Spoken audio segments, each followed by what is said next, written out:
Stonemeyer Games, and I am live today. This is January 20th, 2021, and I'm here as usual to share some Stonemeyer Games news, to answer any questions that you may have, and to discuss a variety of random topics, including things that I've written about, videoed about, and games that I played recently. Of course, today, at this very moment, the US presidential inauguration is happening, which is way more exciting news than this video. I totally understand if you want to watch that and come back to this later, or not come back to this, because that is way bigger, way more important, and way more exciting, really, than anything I'll talk about today, because I am incredibly excited to have Biden and Harris in the Oval Office in the US. I think I'm elated that this actually happened. I was worried for a long time that it wouldn't, but it is actually happening. And it's happening right now. So if you want to go check that out, come back here later. I'll put this video on YouTube later. You can come check it out. Looks like we have some people joining us from around the world, including Tim from Scotland. Hey, Tim. Manny, Alan, George, Keith. I'll just say all the names at first. Sean, Joe. Who did I miss? I think that's everybody who commented here. And Tony.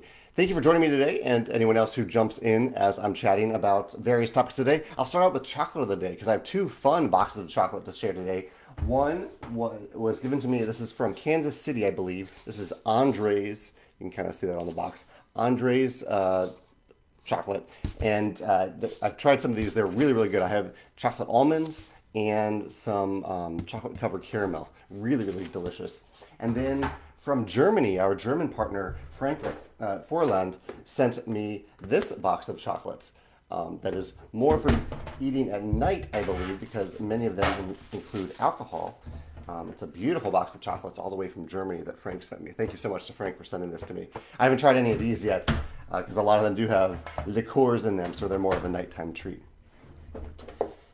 Yes, that is chocolate of the day. What are you indulging in today if you have some special chocolates, particularly chocolates from around the world? Yeah, I see more people from Scotland, Mexico, Thailand. I love when these chats get international. And New Jersey. Yeah, that's not international, but it's far away from St. Louis. Jeremy says, how great does that Castles Deluxe Edition look?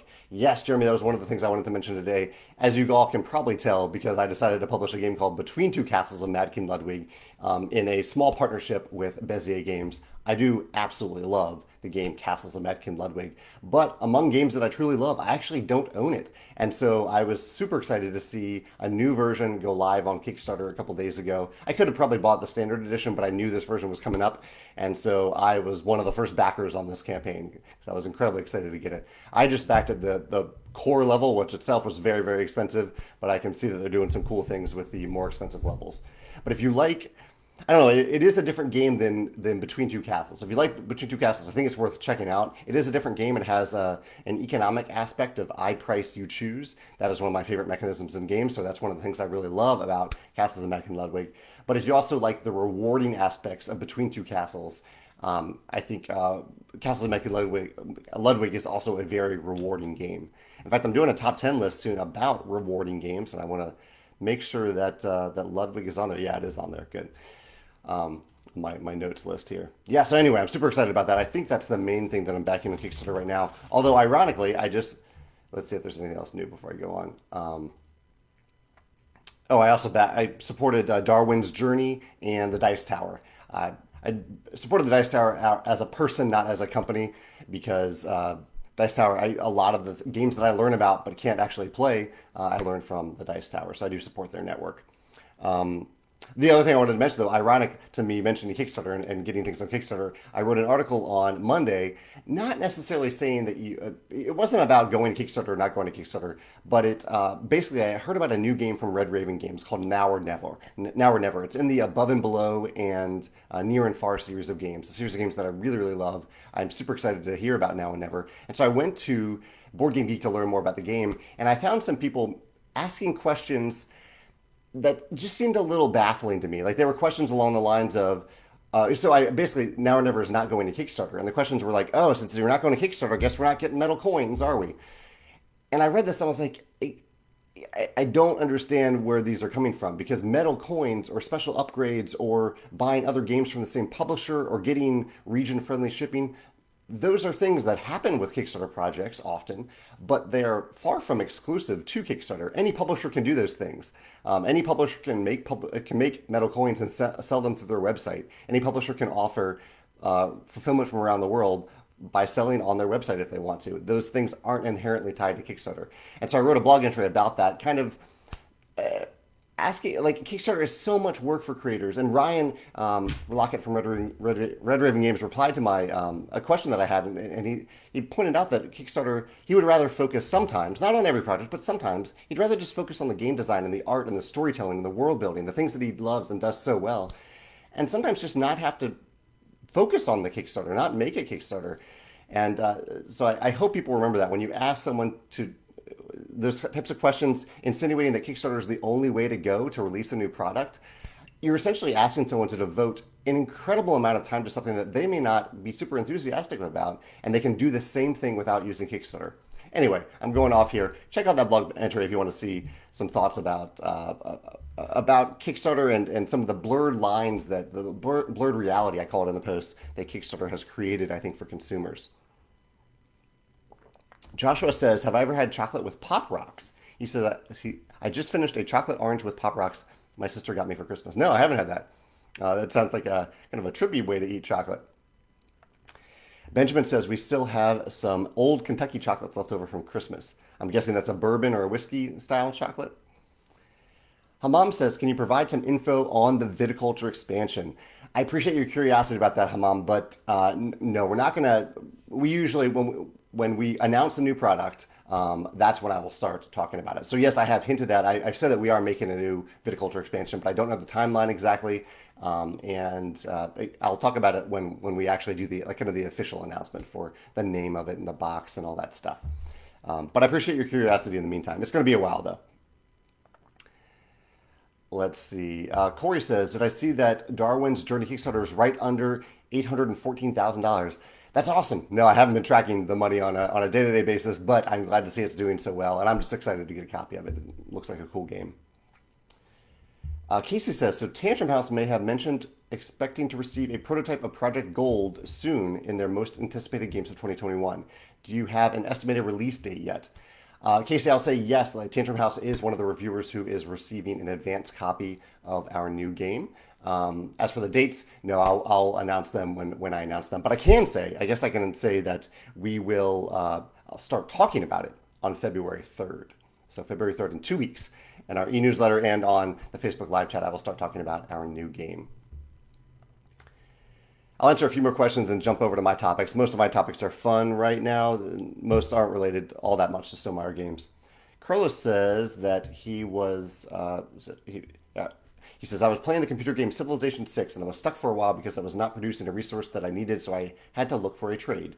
When I think about trading in board games, the game that comes to mind is Catan, but I think there aren't many more games that use that mechanism. Did you consider adding trading to Tapestry? I maybe somewhere along the lines I did. There are actually quite a few great trading games out there, including Trade on the Tigris, which is one of my favorites. But the thing about trading is, if you kind of add it as just an option in a game with a lot of other stuff going on, it can really slow down the game because adding that little element of negotiation and trading can bring the game to a halt for all the other players who aren't participating in that aspect of the game. So while I love games that like a Catan that are like a big chunk of the game is focused on trading, it's designed to be a trading game. Trade in the Tigris, it's in the name of the game. It's a game designed to be a trading game. I love those style of games. It's not something that I often consider for other games. There is a little note about it in Euphoria because it's mostly only used for constructing markets together with other players, and it doesn't happen all that often. But it is something I generally stay away from in games because it can make the game grind to a halt. Let's see. Just looking for other questions here real quick. Okay, Gary says, what is your personal checklist for deciding whether to back a game on Kickstarter or wait for retail? I do have a blog post about that, Gary. I don't know if I'd be able to come up with it off the top of my head, but a lot of it comes down to these days. I'm happy to buy games in retail, more than happy to do that. From a local or an online retailer or directly from the publisher, any of those things. the main thing for me is price. I would say like price isn't like the huge biggest factor for me, but I look for a fair price on Kickstarter. If I go to Kickstarter and I see a huge price for a game that I know they could have priced with very reasonable margins, um, lower than what they did, I'll probably just wait for retail because I'm not a collector in terms of games. I don't need all the special goodies. I very rarely upgrade to the deluxe version of it. In addition to that, though, I do look. I mean, that is assuming I already want the thing. So that goes through art and graphic design and third-party reviews and mechanisms that I like and theme that I'm interested in. All that stuff. If all that stuff has captured me, then I usually go to the price. The price is the next thing that I have to consider. And so if I see a game that looks like it should be a $40 game, but it's priced at 70, I'm probably not going to get it, and I'll just hope that it comes to retail later at a reasonable price. Joe says, do you have any funny rules errors that your group has had? I recently played Dune Imperium and forgot to start everyone with one water, but I knew that was a thing. So when I tried to do something that cost water, suddenly the other players were confused and protestful. Yeah, I can see that coming up in a game like Dune Imperium, which I did play it last week again. I'm still loving that game. Uh, I don't. I'm sure this has happened. The only thing that comes to mind is a friend made a mistake with Tzolk'in a long, long time ago, where he was teaching it that you get the resources when you like the benefits from the wheels, from the dials, both when you place the worker and when you pull it off, which is very powerful. But that's not how Tzolk'in works. You get the resources when you retrieve your workers, when you pull them off the dials. I'm sure many other things have happened like that, but that was the one that I can think of right now that came to mind. Yeah. Let's see. Tyler says, I pre-ordered the all-in-one rulebook for Scythe. Any idea when those will be released? Depends on which one you order. Well, you probably pre-ordered. I think the only one that we've accepted orders for a while is the hardcover. And Tyler, they are shipping from the U.S. now. Canada, I believe, is on the way to our fulfillment center. Australia, I think, may have arrived and is shipping now. And the UK is incoming. So if you are not in America, if you're in America, you probably should have gotten the shipping notification. If you're not in America, sometime this week or early next week. They're on the way though, and I appreciate your patience with that. That's one of the topics I actually wanted to mention today. Shipping continues to take a lot longer than it has in the past, and so I really appreciate anyone who's waiting for Stonemaier Games products or Kickstarter releases from other companies or pre-orders from other companies or anything from other companies that maybe they set a date and now it's taken longer than normal. I think your patience is really appreciated by Stonemaier Games and other publishers right now because freight shipping is pretty much completely out of our control. Like we do our best to get things shipped on time, but when we see 45-day delays at port, that's unheard of over the last 8 years of me running Stonemaier Games. So I've seen delays before, but nothing like this. Mike over here confirms that running the Kickstarter campaign is exhausting. It really is. And not just running it, but planning it, running it, and then executing it after the campaign is over. Yeah. Uh, let's see. Rich says, I just got my new board game table this week. New board game table, and absolutely love it. Do you have a board game table? If so, what kind do you have? I do, Rich. What kind do you have? I have a Jasper from BoardGameTables.com. And I would say my favorite thing about it is that the topper is 3 pieces. And so it's really easy for one person, oftentimes me, to lift off that table topper and piece by piece. I think the version I had before had 2 pieces and they were very, very heavy and very difficult to take off. I could do it, but it was a bit of a struggle to do so. The 3-piece topper is so much easier to take off. Brandon said, oh, nope, not a question here. Just looking for questions.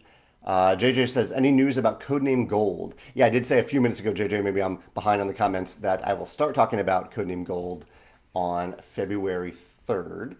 And I will probably post a sneaky photo on Instagram at Jamie Stegmaier sometime in the next 2 weeks. Whenever I have the photo that I know I'm going to post, I just don't know exactly what day I'm going to post it. So stay tuned there. Cody says, did you mention what level you backed at the Castles of Mech and Ludwig? Yeah, the Kickstarter project. I backed at the core level, which was already $99. That's way more than I spent on most Kickstarter projects.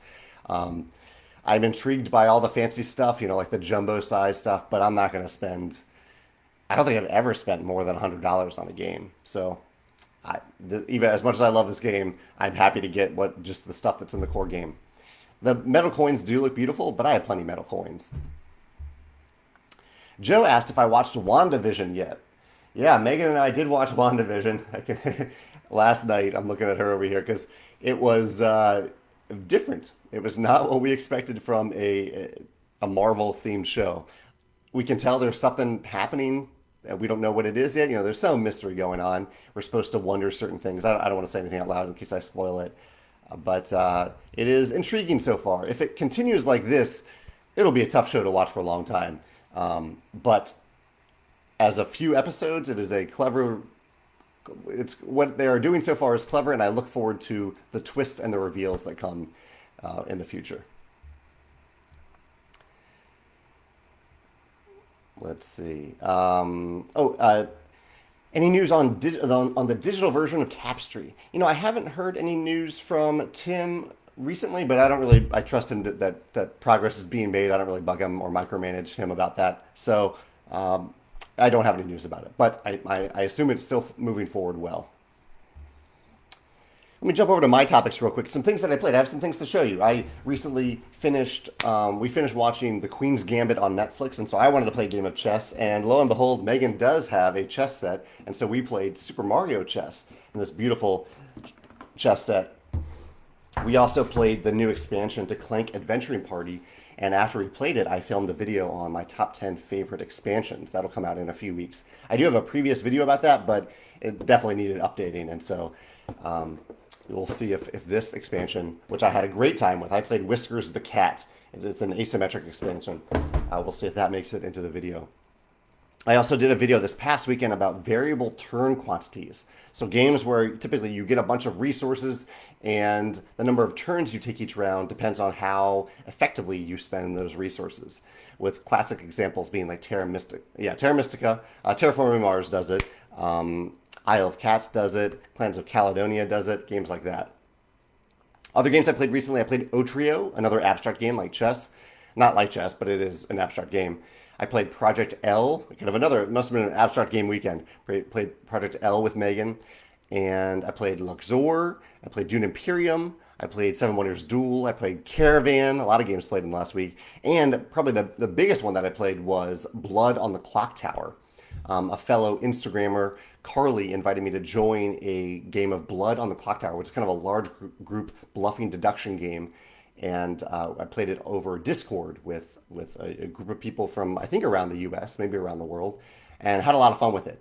It's has a lot of interesting mechanisms in it for what amounts to be a fairly simple game, fairly simple kind of werewolf mafia style game. I had a lot of fun with it on Monday. It maybe lasted a little bit longer than I was hoping. It was a 2-hour game, and for that style of game, I'm in it. My attention is there for like 45 minutes to an hour, but I still had a lot of fun for the first play, and I have a video coming about that soon.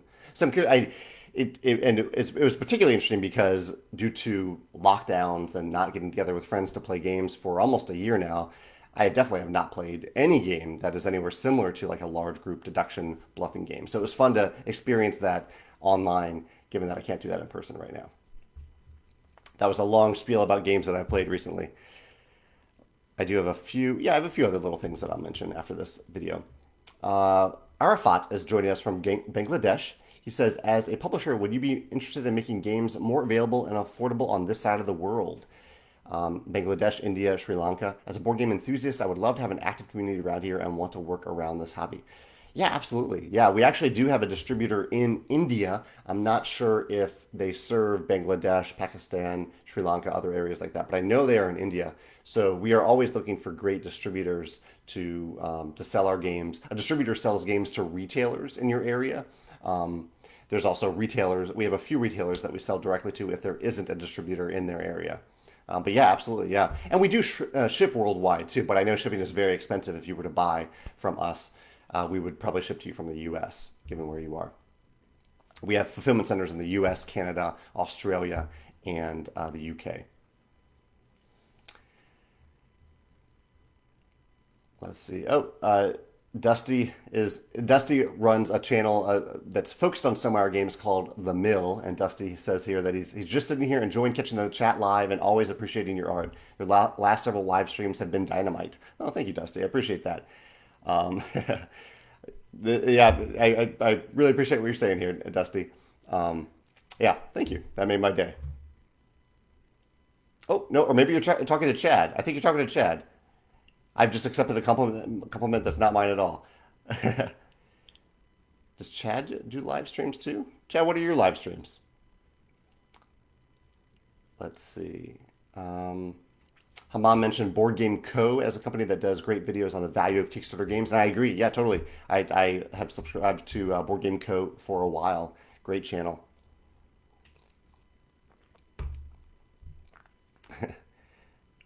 Let's see here. I'm scrolling through looking for questions now, and ashamed that I just accepted a compliment that's not for me.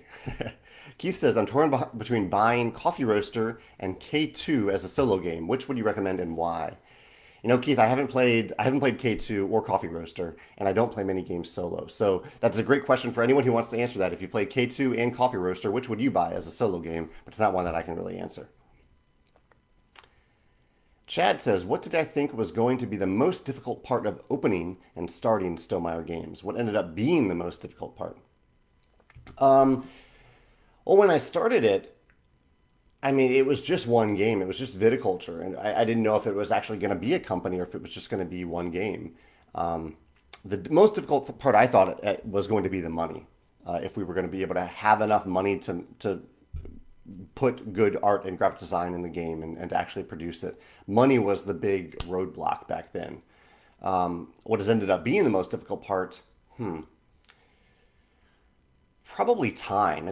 Yeah, I would say. I mean, time I found is by far a more valuable resource than money. Money is important. It is helpful. It is great. It helps us survive and sustain and persist.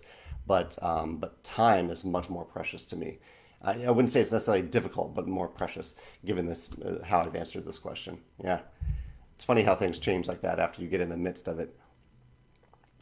Uh, Kajel says, I'm sure I'm mispronouncing that name. I'm sorry about that. Which Stelmar Games published game has been the longest time since you played it? Ooh, probably maybe Between Two Castles. I'm sorry, no, Between Two Cities has probably been the longest because I had played most of the other games fairly recently.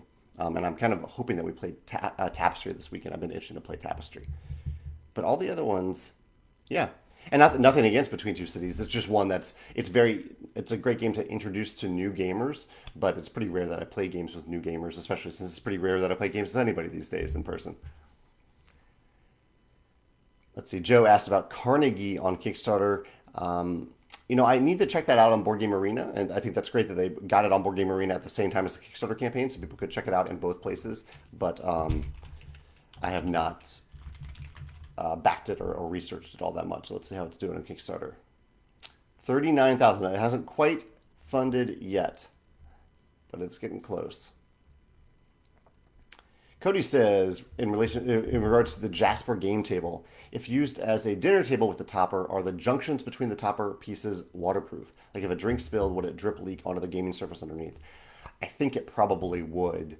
Um, they I don't know how to describe it, but there is a seam that would help protect it because it's not just like a flat seam. There is kind of a lip, like I don't know, so a lip like this a little bit, where it would catch a lot of the liquid, especially if you wiped it up rather quickly.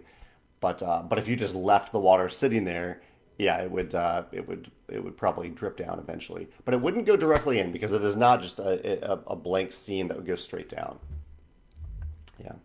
Jeremy says, have I tried the acclaimed digital deck building game Slay the Spire? I have. Yeah, I have a video about Slay the Spire from earlier this year, and it is awesome. And I'm very curious to see what they do with the tabletop game.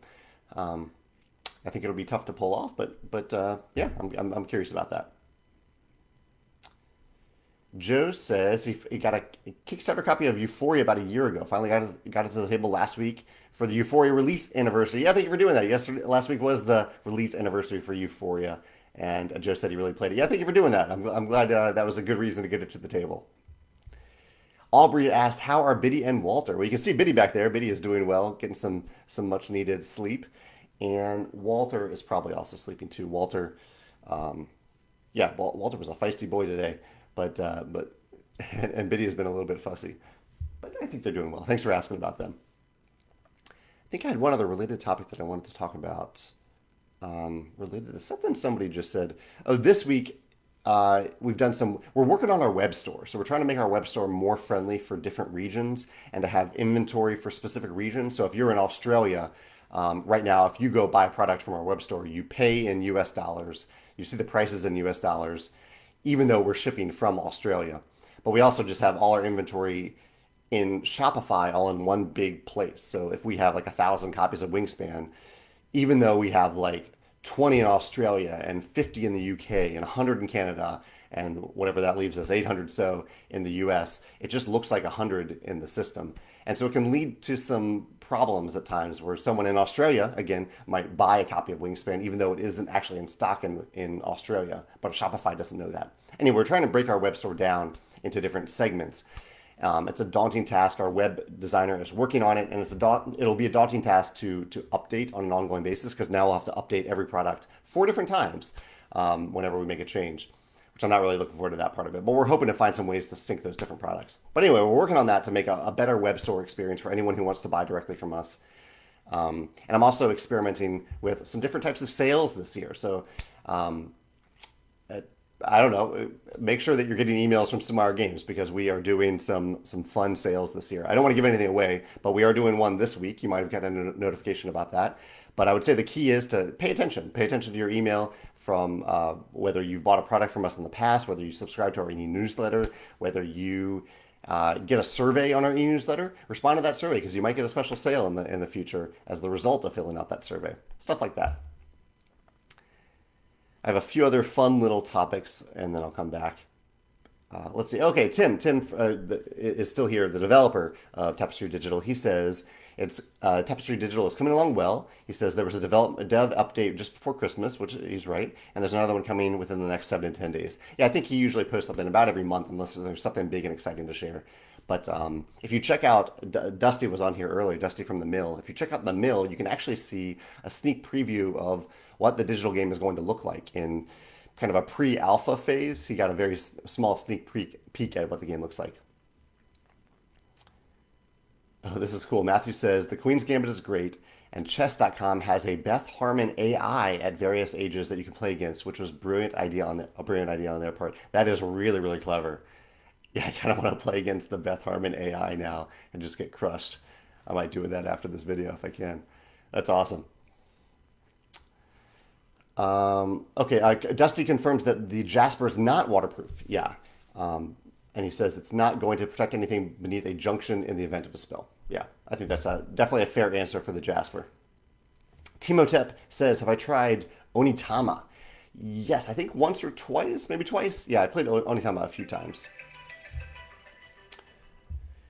Simone says, what Alexander Pfister game would you suggest to discover his designs? Are there any mechanisms you are planning to are you planning to put in your designs?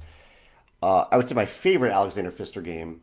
He's known probably the most for Great Western Trail, but I love Isle of Skye. Actually, it looks like Joe is replying to this. Isle of Skye is one of my favorite games, and definitely my favorite game from Alexander Pfister. And the thing that I love about it the most, other than the price, I love I Price You Choose. I mentioned that with Castles of Eck and Ludwig earlier. The other thing I really, really love is the goals in the game. How every game you have 4 different goals that are goals for everybody, and the order in which those goals are placed on the table at the beginning of the game, they're fully visible, they're placed on the table at the beginning of the game, completely changes how the game feels. So you could have those same exact goals, but in a different order in a future game, and the game will feel very different. I just think that's a brilliant mechanism. It's also found in cartographers.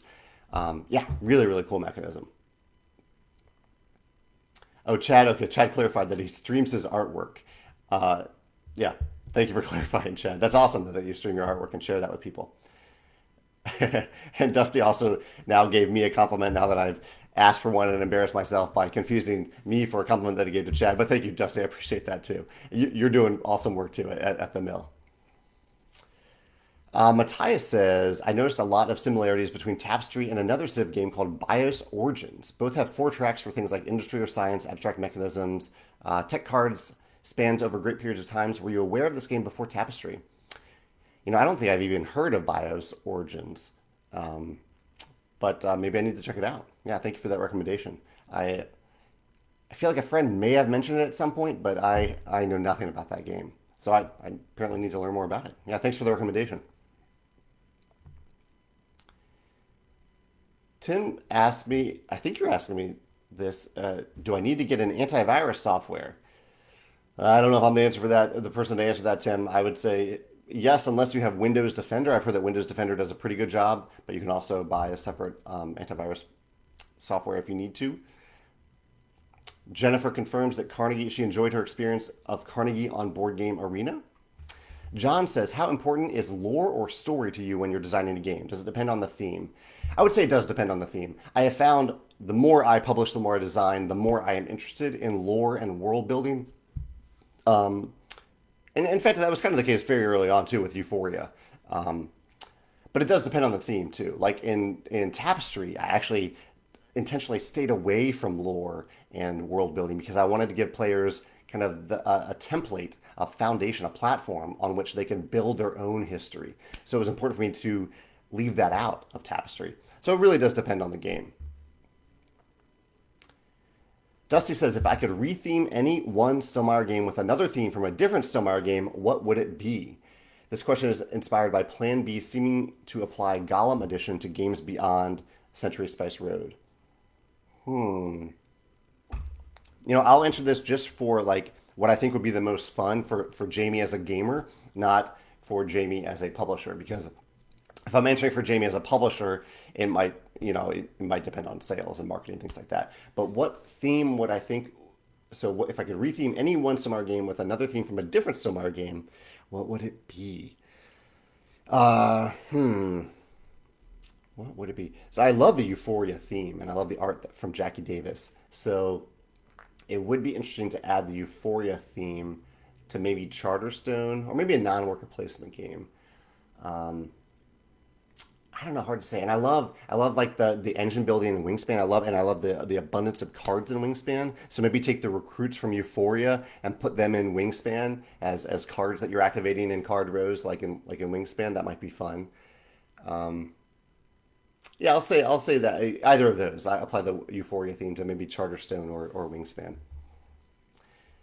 Tim says, "Was that you I saw on board game bonfire card in Euphoria?" Yes, yeah, there is a market card, or not a card, but a market tile in Euphoria that does have me on it.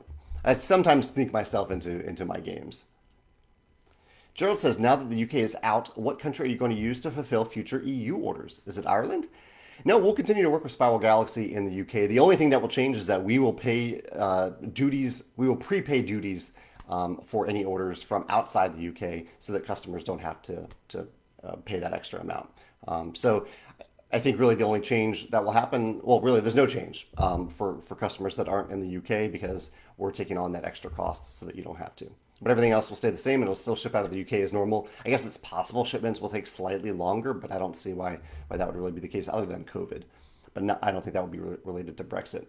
But we'll see. I mean, we're kind of learning as we go with that, and I know that Spiral Galaxy is on top of it. I love working with Spiral Galaxy. I'm going to find a way to continue to work with them. Dusty says, phone rings during live stream. It has to be Alan, right? No, it was spam. It's almost always spam. I think pretty much only my accountant and spam call me these days, and my parents. I call my parents. Although, yeah, I'm more likely to call my parents than them call me. Let's see. Um, it looks like Tim and Matthias are having a virus question. Yeah, you guys can have that conversation as you wish. Michael says, do you have now any plans to have games for 8-year-old kids or games that last around 30 minutes? We do have My Little Scythe, which it fits into that genre, and Between Two Cities is like a 20 to 25 minute game. I think My Little Scythe is more geared towards families and younger audiences, but it can be enjoyed as adults too. And Between Two Cities can be played by anybody. It's language independent and it plays very quickly. Yeah. Nathan mentioned Scythe and the Pendulum World will be fun. Yeah, I could see that working. MTS also says we want games from Stonemaier in Bangladesh. Do something out here. A lot of enthusiasts, but nowhere to get the games from. We don't even have Amazon. We pay twice for shipping and bringing games. Really, I think I would love to get there. I will talk to Well, actually, I need your help a little bit if you're going to ask that. And I want to bring games to Bangladesh. But let me know some names of retailers and distributors. So retailers sell directly to you, directly to consumers. Distributors sell to retailers who then sell to you. I don't know what the distribution retail system looks like in Bangladesh, but most likely there is a distributor in Bangladesh. Let me know the name of that distributor, and we will reach out to them and see if they can start importing our games for you. Yeah, or even a retailer. If there's like a big retailer that ships all over Bangladesh, let me know the name of that retailer. We'll reach out to them. Alan says, "Have I watched Bridgerton?" I have not. No, Megan watched it, but it wasn't a show that really seemed to intrigue me.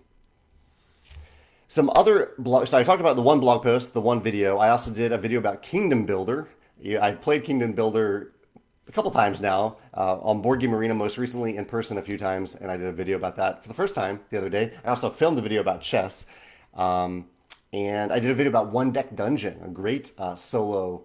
I guess it can be played with two players, but I think it's mainly designed as a solo game. There's a great version of that on Steam right now. If you check out One Deck Dungeon, so I did a video about that. What was my other blog post about it?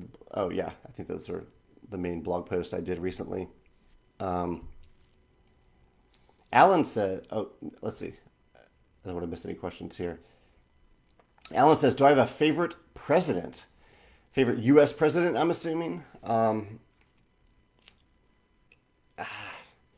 President Obama was I mean, no president is perfect, and he certainly did some things that I disagreed with, but I was just so happy for him to be in office. I think he's incredibly intelligent and compassionate, empathetic. Um, and I just feel lucky to have been alive when President Obama was the president of the United States. So, off the top of my head, I would say President Obama. Yeah, but I'm also super excited to have Biden and Harris in the Oval Office, and super uh, excited. I mean, I'm worried about some of the long term damage that Trump has done, but I'm excited for real leaders to come in and do a great job. I think for the U.S. and for the world, because the actions that the U.S. makes, the decisions we make, impact the entire world. Tim says, how involved is Alan in more recent games? How has he considered designing his own game sometime? So Alan is my co-founder of Stonemaier Games, a friend of mine who came in and joined Stonemaier Games. Alan does a few specific things. Like he reviews submissions whenever someone submits a game to us for publication. He is the first line of people who looks at those games. Alan does playtest from time to time. It's been a little more difficult during the pandemic, and he has kids, so his bubble is a little bit bigger than mine or Joe or Alex's, so he doesn't always join in those playtests, but he has a fairly safe bubble. He once tried to design a game and almost immediately decided that it wasn't for him. He's much more into just playtesting games and being a part of that playtesting process and offering feedback and things like that. But he does have an impact on pretty much all games that we release. I would say maybe Rolling Realms is the game that he's had the least impact on, but he still has played it. I believe he's played it. But I know he's played the other games that we're working on. Carlos says, what are my thoughts on card drafting mechanisms? Yeah, I do have a video about this, Carlos. I do enjoy card drafting. I would say the one big caveat about card drafting is that it can make the onboarding process for new or inexperienced players fairly difficult because they are faced with a private hand of cards often, or dice or whatever it is that they're drafting, but it's usually private, and they have no idea what to do with them, but they have to make important decisions right away from the beginning of the game. So card drafting, I think it's a little difficult to get new players into it, but once they get into it, it can be a wonderful experience for gamers. One of my favorite things to do is to draft a Magic the Gathering. Whenever a new Magic the Gathering set comes out, at least before the pandemic, I would invite friends over, I would buy a bunch of packs, and we would just draft and play games against each other's decks. I love that. Absolutely love that. Dusty says, speaking of Euphoria, were you able to get Euphoria played during Euphoria week? I should have, but despite it being Euphoria week, I did not play it. So maybe I'll try to get it in this weekend and get it to the table. And we will, in the future, we'll be celebrating anniversaries of our games like that. It's not something that we've done in the past, but it's something that we'll be doing on an annual basis for each of our games based on when they were released. John says, would I ever consider, in fact, I need to make a note about that because I don't think I have that on my checklist of things to do for new games. Checklist anniversary. John says, would I ever consider publishing or designing a trading card game? Like a collectible card game, a living card game? It is possible. It's not something that we have in the works. It's something that I flirted with the idea of it. I think around this time last year, I had some discussions about it, about a game that I was working on. But it would really have to be the right game. I think one game that I'm definitely not interested in, even though I enjoyed it as a gamer at times, would be a dueling game. And also, Stonemaier Games doesn't publish games that only play with 2 players, so it would have to scale up to at least 5 players, which I think is a little daunting for a trading card game, and might even just make it so that it's not possible. I do have one game in mind that is kind of in that genre, kind of, but not quite. So I don't know. Lots of stipulations there. Check out the submission guidelines on the Stonemaier Games website to see if you have an idea or if you're working on a game, if it could even apply to that at all. Nicholas says, I often compare Stonemaier and Red Raven games, although there are lots of differences. What are some areas you see Ryan being successful where you might lack, or vice versa? Also, are the two of you friends? I would say that we're industry friends. Yeah, I mean, we email from time to time. We chat publishing from time to time. Another spam call, 2 spam calls today. Yeah, I would say we're industry friends. I look up to Ryan. I greatly admire him. I think we've only met in person once, but it was really cool just to chat to him and geek out about games and geek out about Red Raven games for a few minutes. I would say one of the biggest differences is that Ryan is talented in ways that I am not talented at all, specifically in terms of art. Ryan is an amazingly talented artist, and so he does the art and the graphic design and the game design for his games, which is incredible to have one person that can do all of those things. I don't really know the ins and outs of how Ryan runs his business in terms of marketing, customer service, all that stuff. But when I think about Ryan, I think of someone who does everything. Who is a business owner. He's an artist. He's a graphic designer, and he's a game designer. That's incredible that one person can do all those things. Gerald says, if your 2024 U.S. presidential campaign, I think you're referring to that, goes better than Biden's, what board designer from anywhere in the world would you put in charge of gamifying education in public schools? That's an interesting question. I'd probably go with John Covey of Genius Games, another St. Louis company. John has done an amazing job. I know educational games don't have to always be aren't necessarily the same as gamification. There are other ways to gamify things, but John has done a great job of creating a company around the idea of creating scientific games that are scientifically sound and interesting, where you can learn if you want to, but also the mechanisms in those games are really, really solid. So I would say John at Genius Games. There's also Uwe Eckert at Academy Games. Heavier games than what John makes, but he does a very similar thing, and I think does a fantastic job with them. So maybe those two, we'll combine those two together. Let's see. Demetrius says, is there any plan for a Wingspan big box? Yes, yeah, we've talked about this a little bit here in the live stream. Actually, if you check out last week's episode of The Mill, look up The Mill Stonemaier on YouTube, and you'll see last week's episode. Dusty shows a lot of the highlights of what I talked about for the big box. We are working on a big box solution and organizer for Wingspan. No gameplay content, just a box with an organizer in it. And depends on how things go, but I think we're on track for it to be ready this year. But we're going to take our time with it. We want to get this right because we kind of only get one shot at it. I guess we could revise it in the future, but I'm really hoping to not have to do that. Demetrius says, have I ever thought about having an official Scythe tournament? There was a time when I was intrigued by tournament play for our games, but early on I hosted a Euphoria tournament and quickly realized that it just didn't feel right.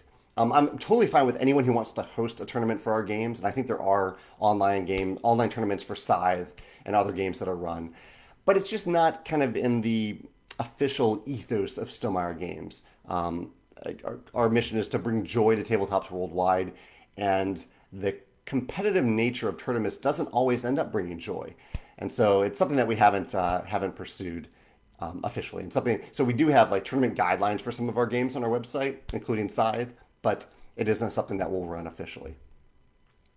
A couple people from Belgium joining us today. Thank you, Cody, for coming up with my video about drafting games. Linked here. Dusty says, I saw a recent blog post that mentions that a future game is going to have a collector's edition that is only available from Stonemaier Games. Yeah, I mentioned this on Monday's post where I was talking about the types of things publishers can do even if they don't use Kickstarter. And so I mentioned that we have an upcoming game that will have a collector's edition that is only sold through our website, and as well as a standard version that is sold through only, at least at first, only through distributors and retailers. We won't be selling that version directly. Dusty says, I know you're always experimenting. Do you think this will be something you continue to do going forward, or is it very much a let's see how this goes kind of thing? I think it's more of a let's see how it goes kind of thing. One thing I learned after kind of making that decision for this particular game from our localization partners is that they kind of prefer, if we're going to do something deluxe or special, they prefer that it's an external thing that that is just universally sold separately. So, for example, if we make a game and we want to make like a deluxe version of the game, and the main thing that differentiates that from the core game are metal coins. Our localization partners have told me very clearly that they would prefer for us to just make one version of the game and then make a separate accessory for metal coins that people can buy. So I hear that feedback. I really want to continue to work with all of our localization partners, and I respect their opinions. And so that is probably like the approach that we'll do in general in the future. But for this particular game, I think it was the right decision to make a collector's edition because of the nature of this particular game. But yeah, like you said, we experiment, we try things, we see how it goes, and if it doesn't bring as much joy to people as we thought, we'll try something different in the future. Yeah. Let's see. Tim says he's so excited to play Scythe tomorrow. Awesome. Thanks, Tim, for playing Scythe. People are saying that Lady Gaga crushed the national anthem. I need to check that out in the U.S. inauguration that's happening right now. I'm sorry for scheduling this during the inauguration. This is just the regular time that I do these live casts. Carol's popping into. Hi, Carol. Hope you're doing well. One of our amazing supporters and playtesters. Nicholas says, publishers are obviously competing for sales in all industries, including board games. Do you take other publisher game release dates or Kickstarter launch dates into account when setting your own games release dates? A little bit. I rarely actually know when another publisher is actually releasing a game, at least as far ahead as we are deciding what the release date will be. In fact, I don't even know if other publishers announce release dates kind of as publicly as we do. I don't see it happen as much. With one exception, and that is Wizards of the Coast. And so if Wizards of the Coast has a Magic release happening on a Friday, we usually release our new game, our retail release dates are on Friday, then we don't pick that date. Not that we are competitors with Magic the Gathering, but I've heard that it just really complicates things for retailers, especially the amount of cash they spend on Magic the Gathering. If they're going to spend all that cash, I don't know. I don't want all that to deter from the cash flow from what they can spend on our games. So in general, we pick non-Magic the Gathering Fridays if we know about it far enough in advance. But sometimes we pick release dates pretty far in advance, even before Wizards of the Coast announces their release dates. So that is one exception that we do keep in mind. Other than that, though, no. I do. So I wrote an article about this a while ago about Kickstarter projects that kind of announce similar games on the same day. I try not to do that. And so I do have a spreadsheet, a Google Doc, where Kickstarter creators can post and see when other creators are planning on launching their campaigns. I do occasionally look at that, but so many Kickstarter campaigns nowadays launch on Tuesdays, and our pre-orders always start on Wednesdays. And so it is very rare that we actually conflict with the release of a Kickstarter project. So I'm perfectly happy with Kickstarter creators continuing to use Tuesdays as their launch dates because Wednesdays are always our launch dates. John says, what 2021 game has you the most intrigued? Let me look at my anticipated games list. I thought about doing a video for this, but I actually don't. I really care about what games people anticipate. I just care once the games are available. So here's my list. Role Player Adventures, The Whatnot Cabinet, Royal Visit, Destinies, Sleeping Gods, Momiji, Blabble, The Seventh Citadel, Dice Miner, The Age of Atlantis, Overlord, Hero, which I actually have received now, Merchants of the Dark Road, The Emerald Flame, Kemet, Canvas, Namiji, Burger Brothers 2, and Now or Never, the most recent addition to that list. I'm excited about all those games for different reasons. So I guess I'll say whichever one comes first, which would be Hero because I have received Hero, so I'm excited about that. I also love I found this in this past year that I really love tug of war games, and so Royal Visit does have me really excited. Super excited about Role Player Adventures, Now or Never. Yeah, I mean all these games. These games really. Canvas. I saw Cynthia at MeepleSource had a copy of Canvas somehow. I have not gotten my copy yet, but I'm really excited about that game too. It looks beautiful. Carol says, did the localization partners say why it's easier for just having add-ons? Why did they say that? I think it's because our localization partners often print much smaller print runs than we do. So we'll come out the gate with 10,000, 20,000 games. Localization partners often only make 1,000 games. Even the biggest ones, maybe they'll come out of the gate with 2,000 or 3,000 copies because they're all much smaller markets than the English market, the worldwide English market, at least at the beginning. Wingspan has proven that very different for reprints and Scythe as well. So I think it's just because if they're going to make a version of the game, and most of these partners also sell mostly through distribution or mostly to retailers, so they want the just one official version of the game and then something else that they can sell separately, not two versions of the game because then they have to make two different print runs of the game or they have to choose between the two, and I don't think they generally want to make the more expensive collector's editions, which aren't really priced for distribution. They don't want to make that version. I think those are many of the reasons that they express, but it has been a little while since I've had that email conversation.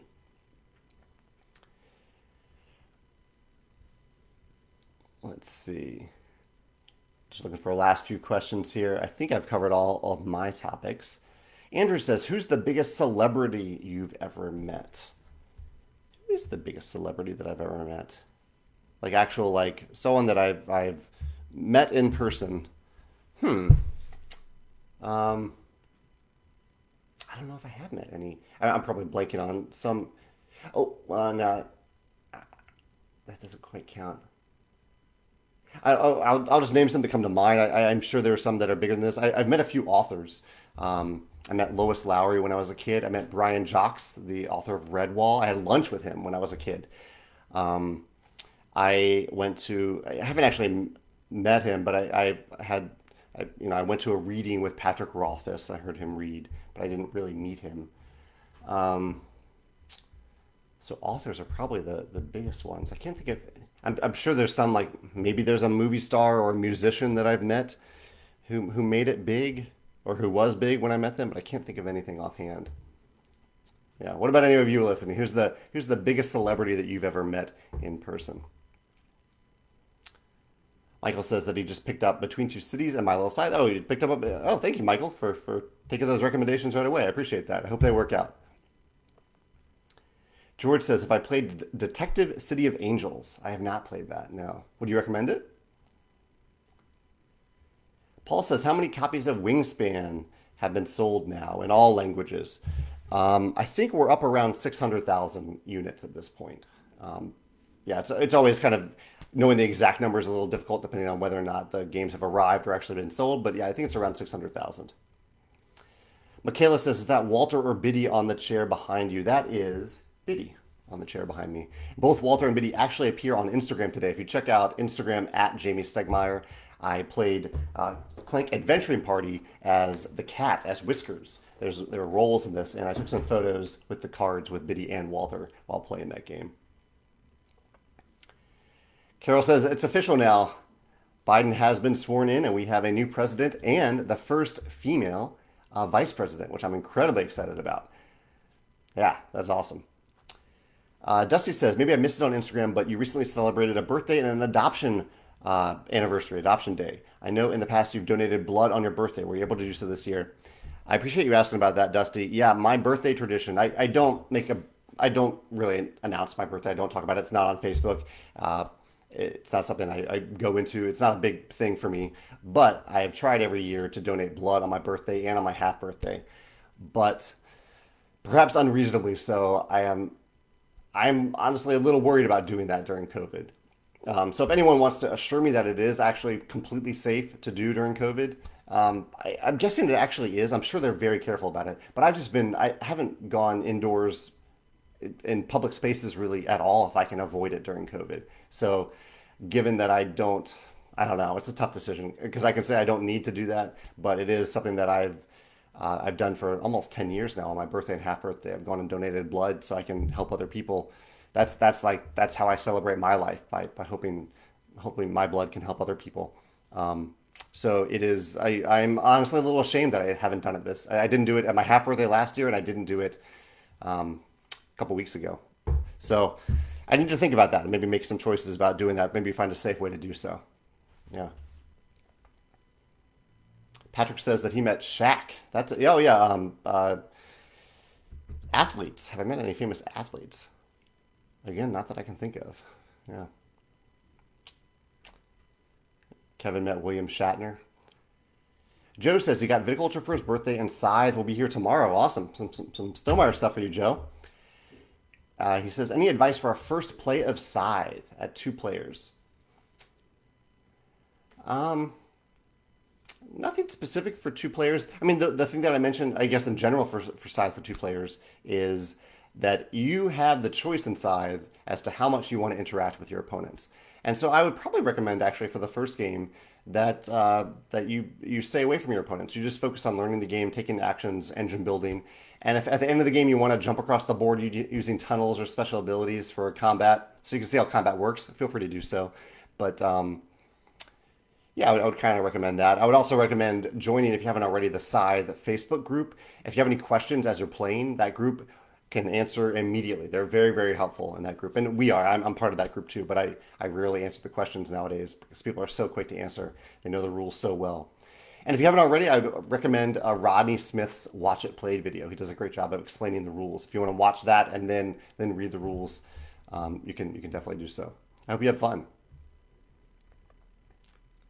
Carol says that she also played Mr. Whiskers in the new Clank Adventuring Party expansion. Carol says that her husband has given blood a couple times during COVID. Seems they do it safely. It was through the Red Cross at their library. Yeah, I'm sure they wouldn't do it if it wasn't safe. I'm just always hesitant to enter a space that I don't need to, a public interior space that I don't need to enter. But I probably need to just get over that and do it. It seems like the right thing for me to do, especially that I have this tradition of giving blood on my birthday and half birthday. Paul said he donated blood in Scotland during COVID and he's doing it again soon. That's awesome, Paul. That's really, really awesome. Enric says, in my opinion, which are the best number of players to play in the full Rise of Fenris? So I designed it to be fully playable at all player counts. Specifically from 2 to 7. I'm not the solo designer, but the solo version is pretty awesome from what I hear. Here's the answer I give for this. If the correct number, I would say, for any group is the number of people that they can find who are really excited to play a campaign expansion. So they're committed, they like Scythe, and they're ready to play 7 games over a reasonable time frame, maybe a month or so. Whatever that number is, I think you will have a blast playing. Opposed to you having, like, say 3 people and you drag a 4th into it just for the sake of having a 4th. Don't do that. Don't drag someone into it. That's going to bring down the experience. Just play with the 3 people and have a blast with 3 people. 3 is a random number there. If you have 7 people who are all excited about playing the campaign, do it. I played the campaign with 7 players when I had my final copy, and it was awesome. Wow, Dusty met Muhammad Ali. That's awesome. David is joining us from Indiana. Oh, no worries for missing part of the live cast this week, David. Yeah, we're almost wrapping up here now. Carol got right next to President Obama to photograph him on the night that he won his Senate seat, so he wasn't president yet. That's pretty awesome. Dusty says, I complimented Jamie and then shamed him. I guess my work here is done. That's awesome, Dusty. And I think that's probably a good way to close out today's live cast. Thank you all for joining me. I'm going to go check out all the stuff that's happening with the inauguration while I've been live here. If you have any questions that pop up as you're watching this, feel free to go over to YouTube. I'm going to put this up on YouTube, and that's where I get alerts for comments that happen in the future. That's the best place for me to answer them. So thank you for joining me. I'll be back next week for another live cast. Take care. See ya.